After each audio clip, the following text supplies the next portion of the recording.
Hello दोस्तों, कैसे हैं आप सब।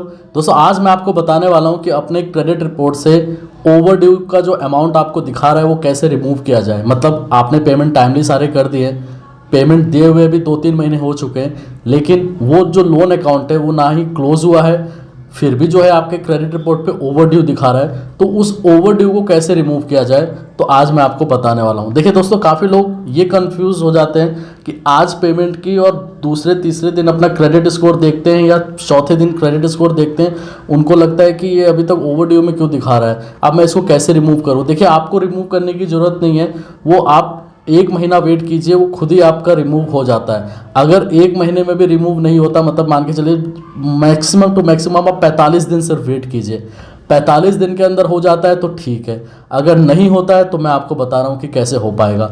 आपको क्या करना है, अपने क्रेडिट स्कोर जहाँ पर भी आप देखते हैं, पैसा बाज़ार में ज़्यादातर लोग जाके देखते हैं, तो उस केस में वहाँ पर मत जाइए आप।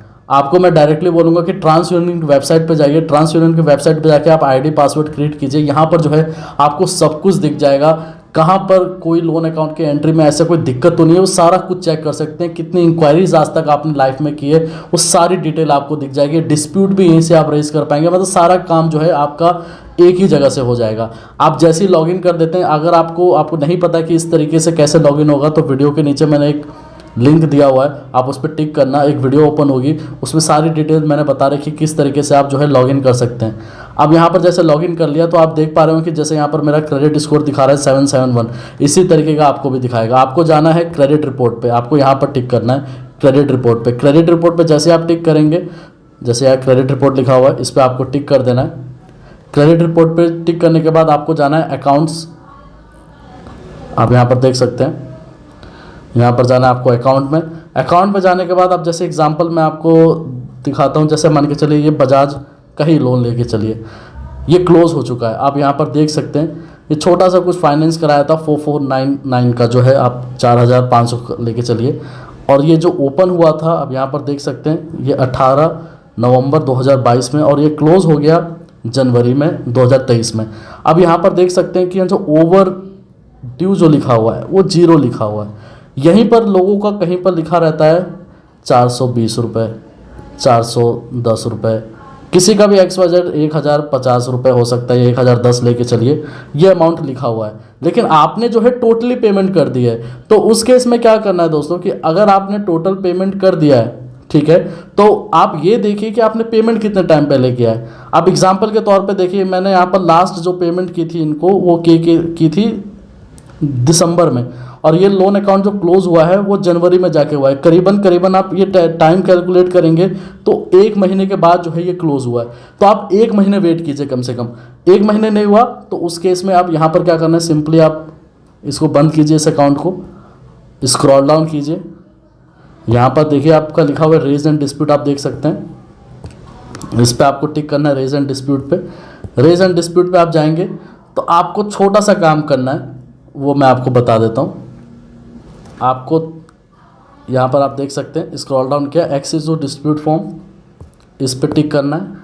इस पर टिक करने के बाद आपको अकाउंट्स वाले डिपार्टमेंट में जाना है। यहाँ देख सकते हैं, यहाँ पर लिखा हुआ है अकाउंट सेक्शन, इस पर जाना है। अकाउंट सेक्शन पे जाएंगे दोस्तों, तो आपके जो भी लोन्स अकाउंट होंगे वो सारी डिटेल्स आपकी ओपन हो जाएगी। अब यहाँ पर आपको टिक कर देना फाइंड सॉल्यूशन पे। अब थोड़ा सा स्क्रॉल डाउन करना है, आप यहाँ पर रेज एंड डिस्प्यूट पे टिक करेंगे। रेज एंड डिस्प्यूट पे टिक करने के बाद थोड़ा सा स्क्रॉल डाउन करेंगे तो आपके पास इस तरीके का सारे लोन अकाउंट की डिटेल्स ओपन हो जाएंगे। आप यहाँ पर देख सकते हैं, ये सारे लोन अकाउंट के मेरे डिटेल्स हैं, और जितने भी लोन्स मैंने अभी तक लिए हैं सारे लोन अकाउंट जो है ओपन हो चुके हैं। अब यहाँ पर क्या करना है कि अब मैं एग्जांपल आपको दिखाता हूँ। जैसे मान के चलिए यही होम क्रेडिट का लोन लेके चलिए, देखिए ये होम क्रेडिट है। अब यहाँ पर मैं इसको आपको पूरा दिखाता हूँ। अब एग्जांपल के तौर पे देखिए, ये जो है यहाँ पर आपको दिख रहा है कि यहाँ पर ओवर ड्यू अमाउंट है, ठीक है। अगर मैं चाहूँ तो ये डेट भी चेंज कर सकता हूँ। अब यहाँ पर देख सकते हैं कि मैं डिस्प्यूट रेज कर रहा हूँ, यहाँ पर मैं डेट भी चेंज कर सकता हूँ, यहाँ पर लास्ट डेट पेमेंट भी डेट चेंज कर सकता हूँ डिस्प्यूट रेज के। अगर यहाँ पर ओवर ड्यू अमाउंट 0 है तो आप यहाँ पर तो कुछ भी नहीं कर पाएंगे, मतलब जैसे मैं यहाँ पर टिक नहीं कर सकता। लेकिन वही यहाँ पर जो अमाउंट है वो 500 होता, 300 होता, तो इसको मेरे को टिक करना पड़ता। टिक करने के बाद आप यहाँ पर एडिट कर सकते थे, यहाँ पर एडिट करके आप जीरो लिख सकते हैं, लेकिन अभी मैं एडिट नहीं कर सकता क्योंकि ऑलरेडी वो जीरो है। जैसे आप उस पर टिक करेंगे जीरो अमाउंट डाल देना। जीरो अमाउंट डालने के बाद स्क्रॉल डाउन करेंगे, यहाँ पर कंटिन्यू पे टिक करेंगे। जैसे उस पर टिक करने के बाद जीरो करने के बाद यहाँ पर कंटिन्यू पे टिक करना है। कंटिन्यू पे टिक करने के बाद डिस्प्यूट सबमिट करना है आपको, यस पे टिक करना है। यस पे टिक करेंगे तो आपका डिस्प्यूट सबमिट हो जाएगा।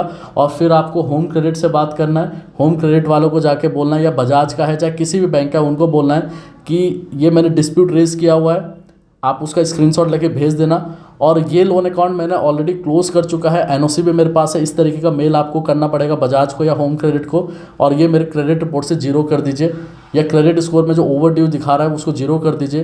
तो आपके 45 डेज़ में जो है वो ऑटोमेटिकली जो है जीरो पे चला जाएगा। आपको बस कुछ नहीं करना, सिर्फ इतना ही सा काम करना है। और 5 to 10 डेज़ में जो है टोटल, वैसे तो इतना ही टाइम लगता है अगर करेक्शन के लिए गया हुआ है तो, और इतने दिनों के अंदर जो है आपका ये अकाउंट जो है ओवर ड्यू जीरो में चला जाएगा। ठीक है दोस्तों, धन्यवाद।